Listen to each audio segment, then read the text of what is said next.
कल वीकेंड पर रविवार को यानी 7 सितंबर को यदि आप अयोध्या आने का प्रोग्राम बना रहे हैं तो यह जानकारी होना बहुत ज़रूरी है कि कल चंद्रग्रहण है। चंद्रग्रहण का सूतक कल दोपहर यानी रविवार को दोपहर 12:57 पर लग जाएगा। ऐसे में दोपहर 12:30 बजे से राम मंदिर समेत हनुमानगढ़ी, कनक भवन और अयोध्या के सभी प्रमुख मंदिरों में दर्शन पूजन बंद हो जाएगा। मंदिरों के कपाट बंद कर दिए जाएंगे। दोपहर 12:30 बजे से सूतक के प्रभाव के चलते राम मंदिर, हनुमानगढ़ी, कनक भवन और इसके अलावा जितने भी प्रमुख मंदिर अयोध्या में हैं वहां दर्शन पूजन बंद रहेगा, कपाट बंद कर दिए जाएंगे। किसी भी श्रद्धालु को प्रवेश नहीं मिलेगा। चंद्र ग्रहण रात में 9:57 से शुरू हो रहा है। चूँकि इसका सूतक 9 घंटे पहले लग जाता है, इसलिए दोपहर 12:30 बजे से दर्शन पूजन बंद होगा और जो 9:30 बजे के बाद से चंद्रग्रहण लगेगा उसका मोक्ष रात में 1:30 बजे होगा। इसके बाद सोमवार को यानी अगले दिन सुबह मंगला आरती के बाद फिर से श्रद्धालुओं को राम मंदिर और हनुमानगढ़ी समेत अन्य मंदिरों में दर्शन पूजन के लिए जाने की इजाज़त होगी। इस बीच यह एक सनातन परंपरा का ये हिस्सा है कि जब चंद्रग्रहण या सूर्य ग्रहण का सूतक काल जितनी अवधि का होता है वो मोक्ष होने तक मंदिरों में कपाट बंद कर दिए जाते हैं, दर्शन पूजन रुक जाता है।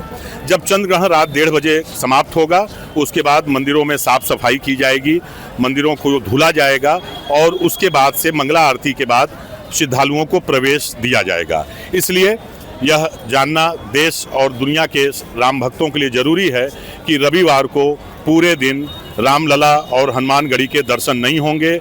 दर्शनों का सिलसिला सोमवार सुबह मंगला आरती के बाद से होगा। इसलिए इसी के अनुसार आप अपना अयोध्या आने का कार्यक्रम तय कर सकते हैं ताकि आपको कोई दिक्कत न होने पाए। 7 सितंबर रविवार पूर्णिमा तिथि को इस बार खग्रास चंद्रग्रहण लग रहा है, जो कि आरंभ से लेकर के और मोक्ष तक संपूर्ण भारत में देखा जाएगा।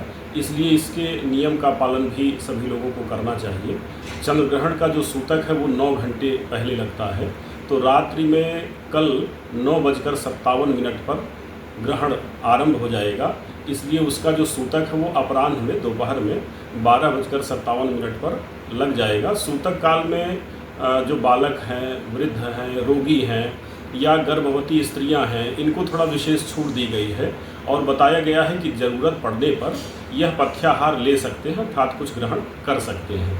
इसमें गर्भवती स्त्रियों को थोड़ा विशेष ध्यान देना चाहिए और उनको अपने पेट पर एक पतला सा लेप गाय के गोबर का लगा लेना चाहिए और इस बीच में अधिक से अधिक भगवान का भजन करना चाहिए, उनका स्मरण करना चाहिए और सब्जी वगैरह नहीं काटना चाहिए। इन सब चीज़ों की सावधानी बरतनी चाहिए। जो भी भोजन सामग्री है उसमें सभी लोगों को कुश रख देना चाहिए और ग्रहण रात्रि में 1:27 पर समाप्त हो रहा है, तो जिसको भी पानी वगैरह पीना है वो ग्रहण के बाद ताज़ा पानी फिर से भरें और उसको पिएं।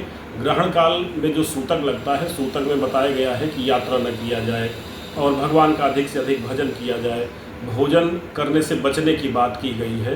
तो ये सभी सावधानियां ग्रहण में और सूतक काल में सभी लोगों को करना चाहिए। ग्रहण काल में क्या कुछ विशेष मंत्र भी हों जो जपे जाने चाहिए आचार्य जी? अपने इष्ट का ही मंत्र जपने की बात की गई है। जो भी आपके इष्ट देवता हैं उनका जो मंत्र आप नियमित जपते रहे हैं उसी मंत्र की सिद्धि करें, उसी मंत्र को आप अधिक से अधिक जपें और सरयू जी में या आपके अगल बगल जो भी पवित्र नदी है उस नदी में स्नान करें और आरंभ में स्नान करें, फिर मध्य में 11:41 पर जो मध्यकाल है ग्रहण का उसमें और फिर मोक्ष काल में 1:27 पर, आप रात्रि में जो 1:27 पर मोक्ष है ग्रहण का उस समय आप स्नान करें, दान करें। दान का भी विशेष महत्व ग्रहण में माना गया है, तो अपने इष्ट का ही मंत्र जपना चाहिए। आप अपना पूरा परिचय दे दें। आचार्य शिवेंद्र, हम सभी लोग सवेरा परिवार की ओर से बर्ड कंजर्वेशन या आप कह सकते हैं पर्यावरण संरक्षण पर काम कर रहे हैं अयोध्या में। अगर आप ये वीडियो YouTube पर देख रहे हैं तो हमारे चैनल को सब्सक्राइब कर बेल आइकन दबाएं और Facebook पर देख रहे हैं तो हमारे पेज को लाइक करें।